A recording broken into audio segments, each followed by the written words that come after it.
Kuleri. Kulturna raznolikost, baština, manifestacije, izložbe, promocije. Podupiremo sve oblike umjetnosti u našim kulerima. Kulturni mozaik na Laganini FM-u. Kuleri. Današnju emisiju snimamo u gostima. U svom razredu ugostila nas je učiteljica Irena Ivetić sa osnovne škole Dobriša Cesarić, a došli smo je povodom toga što je ona prošle godine u mjesecu studenom povodom mjeseca hrvatske knjige imala promociju svoje knjige Recept za radost. Promocija je bila održana u osnovnoj školi Dobriša Cesarić. U promociji su sudjelovali upravo njezini učenici, a njezini bivši i sadašnji učenici su dali veliki doprinos i u njezinoj knjizi, ali o svemu tome doznat ćemo više detalja u našoj današnjoj emisiji. Evo, došli smo sa jednim predivnim povodom, na stolu je vaša predivna nova knjiga Recept za radost. Pa moram malo ugnjaviti, koji je pravi recept za radost? Sve ono što nas osobno veseli. Samo svaki čovjek treba to pronaći u sebi i osvrnuti se malo oko sebe. Moj recept za radost je to pisanje i vožnja biciklom i toliko drugih stvari. Moje cvijeće. Nečiji recept za radost je taj nogomet ili sviranje. Nečiji recept za radost je heklanje, planinarenje. Svaki čovjek to može pronaći kod sebe. Evo, hoćemo mi malo prelistati vaš recept za radost. Možemo prelistati cijeline, jesensku cijelinu, s njom knjiga počinje i jesenska cijelina se zove Dama u žutom. Zatim je zimska cijelina, cijeline tako idu kako teče školska godina. Zimska cijelina se zove Snježna bajka. Zatim proljetna, Sunčana zraka na prostor kucnu. U ljetnoj cijelini, gle čuda, samo su 3 pjesme. Ljetna cijelina se zove Za susret s ljetom raširi ruke. Zašto samo 3 pjesme? Možda zato što je ljeti toliko lijepih stvari u kojima uživamo pa se manje pjesme pišu. Ovoj novoj knjizi, novom izdanju dodala sam još 2 cijeline. Jedna je cijelina Zanov mali spomenar, jer sam u međuvremenu postala ponosna baka. I ova je cijelina, ove pjesme su posvećene mome unuku Zanu Sergeju. Zatim, zadnja cijelina, Kroz prozorčić u dječje srce. Tu su pjesmice o dječjem životu, Kroz prozorčić u dječje srce i tu je još nekoliko pjesama koje se nisu mogle svrstati, nisu bile vezane ni uz jedno godišnje doba. Ovo hoću reći još. 4 godine sam sakupljala ilustracije za tu knjigu. Za svaku pjesmu sam imala po nekoliko ilustracija, onda je trebalo i sabrati najbolju. Imala sam te godine kad smo pripremali, imala sam mladu učiteljicu Kristinu Gašparović kao pripravnicu u svom razredu, tako da je ona sa mnom na tome radila. Ona je bila likovna urednica ove knjige, a urednica i lektorica ove knjige je profesorica Romana Tier. Moram reći i da je prijelom, pripremu za tisak napravio Tomislav Čenić, jako to dobro napravio, ja sam mu zahvalna.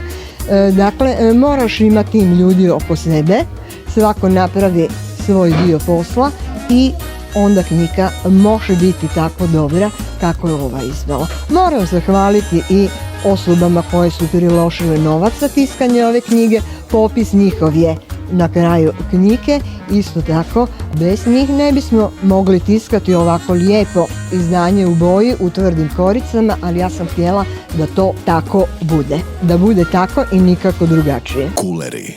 Kulturna raznolikost, baština, manifestacije, izložbe, promocije. Podupiremo sve oblike umjetnosti u našim kulerima. Kulturni mozaik na Laganini FM-u. Učiteljica Irena Ivetić, inače i književnica, je draga gošća naše današnje emisije. Mi pričamo o njezinoj knjizi Recept za radost. Dakle, u knjizi su ilustracije vaših bivših i sadašnjih učenika. Što se tiče prvog izdanja Recepta za radost, tada nije bilo ilustracija ili? Bilo je ilustracija, ali su bile crno-bijele. crno-bijele i bio je meki uvez knjige. Naravno, svi smo se tome isto jako veselili, to je bila moja prva knjiga, međutim, tada smo i jedino tako mogli napraviti zbog cijene tiskanja i zbog toga što ja uopće nisam bila upućena tada kako se radi. Samo sam bila sretna da napravimo knjigu. Isto je bila jako lijepa i velika razlika na naslovnici te knjige nije učenički rad, nego su balerine Edgara Degas, a sada sam rekla ništa drugo, samo učenički radovi i naslovnica i polećina i sve unutra.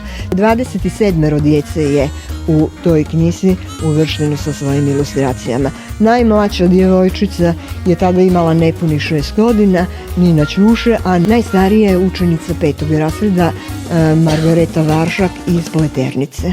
Ostali svi su 2., 3., 4. razred. To je vaša 5. knjiga, ali možemo malo spomenuti i ostala izdanja. Što je to sve izašlo iz vaše glave, iz vašeg pera, kako se to kaže? Može, dakle, nakon tog prvog recepta za radost 2007. izašla je knjiga poezije i kratke lirske proze za odrasle koja se zove Zvuci mojih tišina 2008. Onda smo 2015. u školi kao školski projekt napravili slikovnicu Naša Šima, njezin tadašnji razred, 6. razred, i naša Šima učenica sa sindromom Down koja je išla u našu školu, a evo sad je jedna sretna srednjoškolka. To je dakle bila 3. knjiga. 4. knjiga je bila zbirka priča Mama kupi mi konja, izašla je 2017. Nju je izdala Alfa u ediciji knjiga za mladež i urednik je Božidar Prosenjak. Kome Božidar Prosenjak izabere priče i tiska knjigu, to je samo po sebi nešto veliko. Ne pitaš ni kolika naklada, ni koliki honorar, ništa, nego tiska se. Presretna sam bila, isto je krasna knjiga, bila je predstavljena 2017. na Interliberu. Dakle, to je 4. i ovo je 5. Može li se reći da je to nekakav san ostvaren, imati svoje knjige, da su vaše pjesme u školskim udžbenicima, biti učiteljica, motivirati mlade ljude, evo, nekako ih potaknuti da i sami pišu, otkriju tu čar pisane riječi? Ovako imate osmijeh na licu, ja vjerujem da stvarno kad onako kažete sve se zbroji i oduzme da itekako imate razloga za zadovoljstvo. Je, imam razloga za zadovoljstvo, sa veliku sreću spojila sam te dvije ljubavi, ljubav prema pisanju i ljubav prema djeci, prema poučavanju. Otkrivam te skrivene talente u njima, neko će nešto napisati, neko možda neće, ali će zavoljeti čitanje, neko će nešto naslikati, potaknuti tim. Povezala sam svoje dvije velike ljubavi i sretna sam zbog toga. Kuleri. Kulturna raznolikost, baština, manifestacije, izložbe, promocije. Podupiremo sve oblike umjetnosti u našim kulerima. Kulturni mozaik na Laganini FM-u. Kuleri. Irena Ivetić je draga gošća naše današnje emisije. Ako ste se tek sad uključili na naše frekvencije, evo lijepo nas je ugostila u svom razredu, a povod je bio za posjetu zapravo njezina knjiga Recept za radost.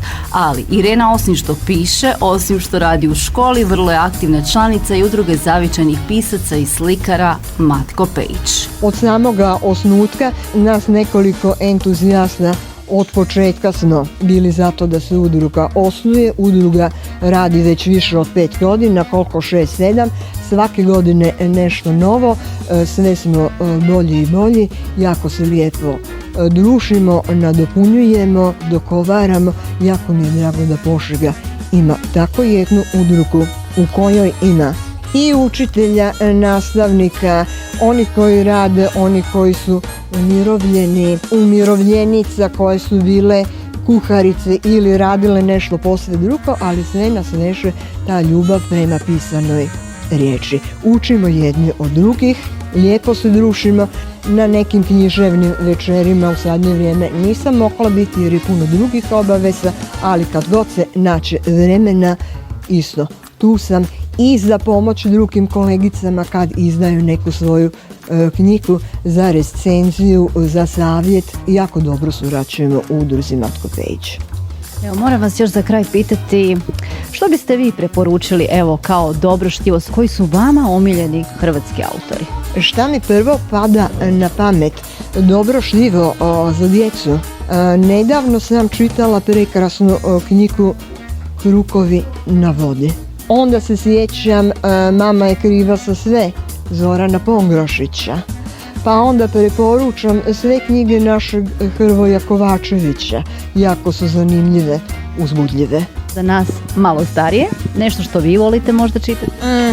Za odrasle. Ivana Šojat kući, uvijek mi je zanimljiva, nešto njeno jesam čitala, a nešto još nisam. Miljenko Jerković, uvijek mi je zanimljiva, ali ne stigne se pročitat sve koliko taj čovjek napiše. Recimo Stjepan Tomaš, što bih još, Ivana Simić, sada je samo Bodrošić, ali isto prekrasne su knjige. Luko Paljetak, i što piše za odrasle i što piše za djecu, sve je jako dobro. Sad mi pada na pamet njegova knjiga Skroviti vrt koji je pisao o životu Cvijete Zuzorić recimo. Kad se poveže povijest, poznate ličnosti iz povijesti, kad se to upakira u roman, onda mi to bude jako zanimljivo. Recimo, nedavno sam čitala i knjigu po nazivu Eva spava, recimo, koja govori o povijesti sjeverne Italije i o tome kako se ta povijesna zbivanja ogledaju i prelamaju na leđima običnih ljudi, recimo. U knjizi Eva spava. To možemo pročitati, odlična knjiga. Naša emisija je za čas proletjela, imate ju prilike preslušati na našem YouTube kanalu Laganini FM Požega, potražite recept za radost, uživajte zajedno čitajući ga sa vašom dječicom, jedna predivna knjiga koja će biti, vjerujem, inspiracija i onima malima i onima malo starijima. Kako god, to je jedan recept za radost. Današnju emisiju uredila i vodila Danijela Orus. Kuleri. Kulturni mozaik na Laganini FM-u. Emisija je sufinancirana sredstvima Fonda za poticanje pluralizma i raznovrsnosti elektroničkih medija.